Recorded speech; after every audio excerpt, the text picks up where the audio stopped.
I want to compliment the guys on kind of, working to get better each and every day. It really hasn't been about Connecticut at this point. And, we're just trying to do a good job of, staying where our feet are and getting better each and every day collectively and individually. And I think these guys have done a good job of kind of knocking out some of the distractions and doing that.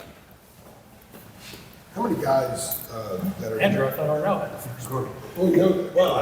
Yeah, I mean, what are you doing, man? Go ahead. I yield to you. All right. How many guys that are in the portal right now are still practicing as well, just in case? There's a bunch of guys. I don't know the exact number, but everybody's out there practicing right now except for maybe one or two. Freddie, who do you have at offensive coordinator since Chip? We're collectively doing it as an offensive staff, and Lonnie's kind of scripting and getting us prepared for practice each and every day. And just to follow up on that, who do you see calling plays in the bowl game? Yeah, I don't think we've really determined that yet. We're just trying to get better each and every day, and that really doesn't require a play caller on Thursday, a week and a half before the game. Freddie, I know you said it's not all about UConn right now, but in your initial study of them, what is it that jumps out about them, and what's going to be a challenge for you guys? Well, I think it's more about us than anything this time of year, especially. Again, I'll reiterate, we're trying to just stay and get better each and every day on whatever we're doing, whether we're working on third down in general or first or second down, play action, goal line, red zone. It doesn't matter. Whatever the day of emphasis is, that's what we're trying to do is get better. Adam mentioned offensive coordinator. Is Coach Collins still going to be calling the defensive plays? Yes, Coach Collins. Nothing's really changed from an offensive or defensive staff or special team staff per se. All of our coaches are here except for Chip, and of course we're going to miss Chip, but we'll make up for it. What was the process of becoming the interim? Obviously day after the state game you were named. What was that process and those conversations? Yeah, I think, I don't really know what the process. I didn't make that decision. And, I'm here just to serve Carolina and be the best version of myself I can be for us at this time. What was the challenge for you that Sunday? You're named interim head coach. You have to deal with the team. What were some of those early challenges? What was your initial message to them that you kind of tried to maintain throughout? Well, I think the team, for the most part, they know me. They understand me. They know how I operate. I'm kind of a straight shooter, and I don't really pull any punches, and they know that that's what they were going to get the whole time, and really it's just a matter of the guys that may not know me as well getting to know me, and I think I've done a good job of allowing them to get to know me, and they've done a good job of reciprocating. As the search carried into the past 2 weeks, and regardless of what some speculation that was going on out there, did it become increasingly difficult to kind of keep the kids focused on now when they didn't know who the coach was going to be and maybe thought one would have been named a little bit sooner? Yeah, I don't think that never came up really. I think we've got a good group of kids. They're good kids, and also they're good at the ability to, stay where their feet are and stay focused on what they're doing at that moment, and they did a good job of that. It didn't hurt that finals fell in there too. As far as game planning, where does Coach Belichick come in on that?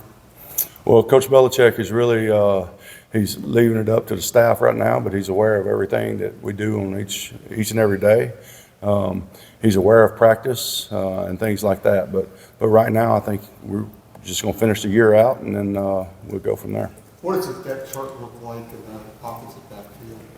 I think it's probably you take Amarian out of the equation and everything else you've got in the rest of the year. Freddie, do you have, when you're talking about Belichick and being aware of practice, I guess keeping an eye on practices, being out there when you can, do you give him a practice report daily, or just go by his office and say look, here's what I got for, give him a breakdown? How does that work just with the sort of relaying the information, I guess? Yeah, well, Coach Belichick and I are in contact, and we talk every day. And he asks questions, I answer the questions, and so he's fully aware of everything dealing with this program since day one. So nothing's changed with that. So how did the process play out with him naming you as the first publicly announced assistant coach? What were some of those conversations?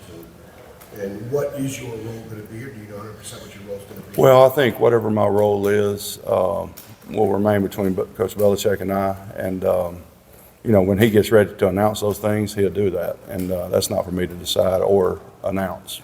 He did say in his introductory press conference that you were going to be on the staff. So if you can tell us kind of how that played out and why you want to be on the staff with him, and just kind of take us into some of that. Well, I've known Coach Belichick for a while, and we've competed against each other when I was in Cleveland and even when I was in Arizona. So I think Coach Belichick knows who I am, and I know who he is, certainly. And, that's about all I have to say about that. As far as how things happen and things like that, that's kind of we keep that between ourselves. Does the Parcells connection play in there too, Freddie, since you work for him, and Belichick worked for him? Like, do you guys share a common bond with under the Parcells tree, maybe? Well, I think ultimately I feel very fortunate on who I've had an opportunity to work for, even going back to, Darryl Dickey, Sylvester Croom, Coach Parcells, Coach Saban, Rick Trickett, Ken Wisenhunt, Bruce Arians. I feel very fortunate on everybody and you still have to produce and you have to perform with anybody you did, and hopefully I did that for Coach Parcells. So if that helped me in any way, so be it, but I'm not sure. What are your thoughts on him doing this? You've been in the NFL, you're in college, and there were bigger differences before. Now there aren't as many differences. What are your thoughts about a guy who's experienced what he has, now embarking on this kind of challenge? Well, I think, again, that's a question for him to answer. It's not for me to answer, but, I love the fact that he wanted to come to Carolina. I love Carolina. I want what's best for Carolina, and I know right now at this moment in time, Coach Belichick's best for Carolina.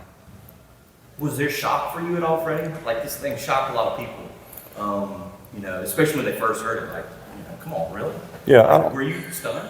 I think the longer you stay in this business, the least amount you can be shocked, but no, not at all. Coach Belichick's a ball coach, and I feel very fortunate to be able to extend and work here at Carolina for him and for the people at Carolina. And at the end of the day, he's a ball coach, and I enjoy working for ball coaches.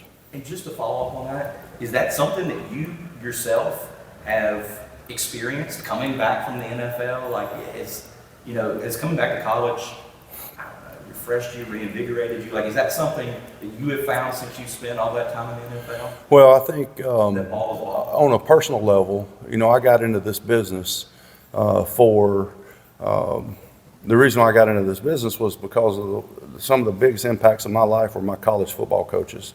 And kind of lost track of that a little bit in the NFL after 16 years. And I had the opportunity with my daughters going to college and family life really not being the same in college football and in the NFL.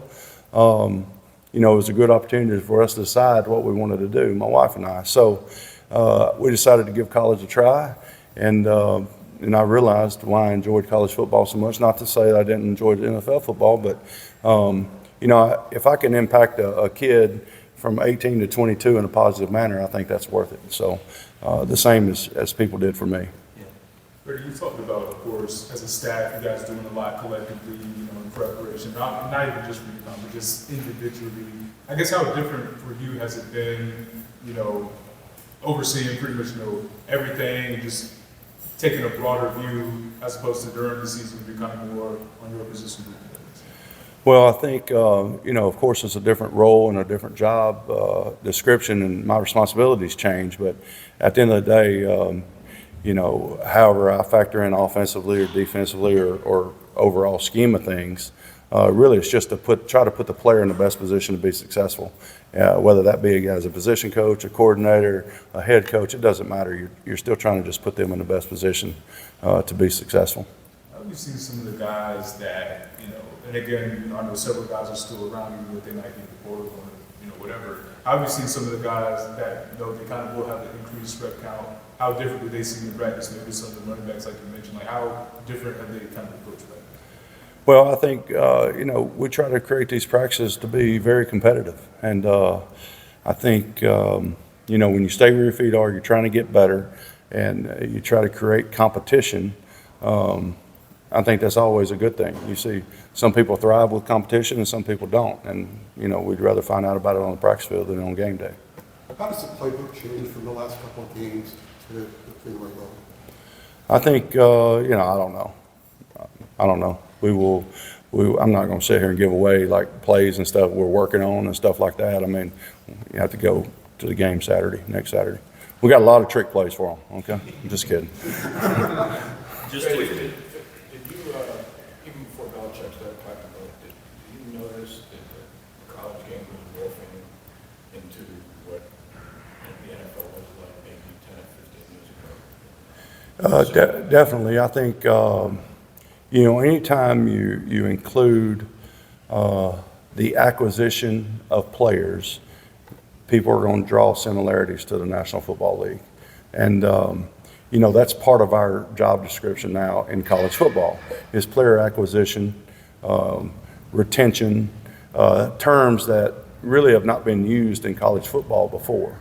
And of course, that all started with the, I don't know the history behind it, but that all started with the NIL era and all that kind of stuff. So I think there's definitely some similarities. I don't know how much these guys have to go to school. These guys getting good grades are important to these guys, at least our guys. And, so there's still things that these guys have to think about and worry about that National Football League players do not. But at the end of the day, there's some similarities from the standpoint of player retention and acquisition.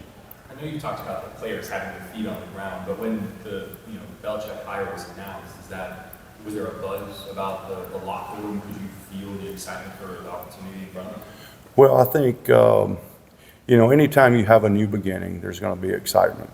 But the excitement turning into a good thing is up to the individual player, which goes back to staying where your feet are and trying to get better each and every day on whatever you're doing, whether it's in math or geology. I went to a geology class the other day just to check on some guys. So it's it all goes back to that. I mean, the excitement ends after a while for the player, and it becomes about the work. What kind of work do they want to put in? Who do they want to be as a player? Who do they want to be as a team? So ultimately, all that is like things that they can't control, and we try to rely on things that we can control rather than that. Did you learn anything in the geology class? I did a couple of things. Can't repeat. I'll let the geology professor talk about that. Classes are out. I mean, you can repeat it. Yeah, well, I don't know. We may still have some guys waiting for grades. And also, just kind of going off that too, maybe it's presumptuous to Bill Belichick for anyone to give him coaching advice. But if you were to kind of impart some wisdom as someone who's come back from the NFL back to college recently, is there anything that stands out to you like that? This is things to keep in mind. Yeah, I think you're right with your comment. I'm not going to give him advice. I'm going to try to soak in all I can from him and be a better coach because of it. Freddie, I assume since you became the interim and you're making more speeches to the group collectively, like what has been your general message just to these guys over the last couple of days or weeks, and how do you expect them to play when we get to Boston? Well, I expect them to play well, and hopefully they expect themselves to play well, and that's how they're preparing to play well. If not, they shouldn't be out there. And every time we go on the field, we should be preparing ourselves to play well. But goes along with that is you got to prepare yourself to practice well. And before you can do anything exceptional on game day, you have to do it during the week. And again, it goes back to, I know I'm being redundant here, but just stay with whatever you're doing right there and try to get better, whether it's in the weight room or on the practice field, in the classroom, it doesn't matter. Just wherever you're at, stay where you're at. While you're in the interim role right now, have you had much to do with recruiting or portal stuff since Coach Belichick was hired? And if so, have you seen like a significant change in how kids view North Carolina or the interest they have because Coach Belichick's now in that role? Yeah, I don't want to get too much specifics about how I view or we view the players that we're actually recruiting. But yes, I think college football coaches are always recruiting. We're always coaching. We're always talking to our players and trying to create a better environment for them individually, as a student athlete, and put them in the best position to win. And if you are involved in communicating with these kids right now, are you hearing a different kind of response and excitement from them about how they view North Carolina right now because of Coach Belichick? Yeah, I think anytime Coach Belichick talks to someone on the phone, whether it be a recruit's parent, or anything dealing with that potential athlete, for us, there's definitely an excitement. And, so anybody wants to come on. What excites you personally just the most about this new chapter in football? Say that again? Say that one more time. Just the new chapter in football, Yeah. what excites you the most? Well, it excites me that we get to line up when we come back Sunday from giving them a couple days off here, that we have the opportunity to get better, like it's like every other day. The kids get a chance to put their best foot forward each and every day. And then next Saturday, we get to go out and try to see if we've gotten better. So I'm a short-term vision kind of guy right now. And my job right now, my role right now is just to make sure I can do everything in my power and the rest of the coaches do everything in their power to get this team ready to play next Saturday. So that's really the only thing we're focused on right now. It's not setting a next chapter or anything like that. It's just really staying literally whatever we're doing that day to get better. Just on the upcoming game, obviously, you have your opt-outs with, player like Lamarian, but what are you saying, if anything, just particular advice to guys like J.J. Jones, for instance, who are playing this bowl game and really want to use it to elevate their draft stock? Again, prepare well, go play well. That's all we ask. It's prepare well, prepare like that's the only thing on your mind at that moment, and then go and put that on the field on game day. And that's really the only thing they can control. They can't control right now. They can't control what they run in April with the 40-yard dash. They can only control what's on tape. Because ultimately, at the end of the day, the NFL people, they're going to watch what's on tape. They're not going. They're going to all worry about the stopwatches and stuff like that in April. But at the end of the day, it's always going to go back. Always going to go back to what they put on tape. Freddie, to the point, this new regime, Coach Belichick, Michael Lombardi, have talked about this potentially being a football factor. If you want to go to the next level, you play here. How much does you guys' experience at that next level play into, what you're teaching these kids right now, and potentially guys that want to come here? I think for any potential student athlete for the University of North Carolina, it would be asinine for them not to consider and want to come to the University of North Carolina. What are you looking for is what I would ask. The preparation to get you ready to play at the next level, if that's a goal of yours, then we should be at the top of anybody's list. So I think for them to come in and to be in a weight program that they're going to continue in the NFL. We're going to have a professional weight program. We're going to have a professional organization, how it's run, how we practice. Everything dealing with the football side of things is going to be run like the NFL. So if you want to prepare like an NFL player, come to North Carolina. And then secondly, have you been to Fenway Park, and what is it going to be like for you playing a football game? I have been to Fenway Park, just not inside. So when my daughter was visiting different schools and things like that, we went to Boston and toured 3 or 4 schools up there in that Boston area. And so I have been to Fenway Park, walked beside Fenway Park. They just wouldn't let us in. We didn't have a ticket. Yeah, I know one thing you said earlier was it's pretty much everybody's still there except like 1 or 2 guys. I guess as far as players that are in the portal that are playing on next week, how many meetings did you kind of have to set up to kind of check this, who's still around and who's going to keep things? Yeah, I think, our guys are very responsible from the standpoint of they let us know if they're thinking about doing something or they actually got in the portal or whatever. And then when they saw who the coach was, they immediately got out. So that's a testament to them as well as Coach Belichick. But yeah, they show up to practice every day. That's all we need to know. I hope that answers your question. I'm not trying to avoid it. It's just I don't really know how to answer that question. What's the practice schedule been since it was in? Are you going every day up until the bowl game, or what? No, we've been going, up until this week. They had finals, and we took that in consideration and things like that with our practicing. But really, it's been probably every other day. I guess, and then we're going to give them a 2-week, 2-day vacation, kind of come back Sunday. We felt like it was important for them to go home and spend some time with their family before we went to Boston. So all Friday and Saturday? Sir? All Friday and Saturday? Yes, sir.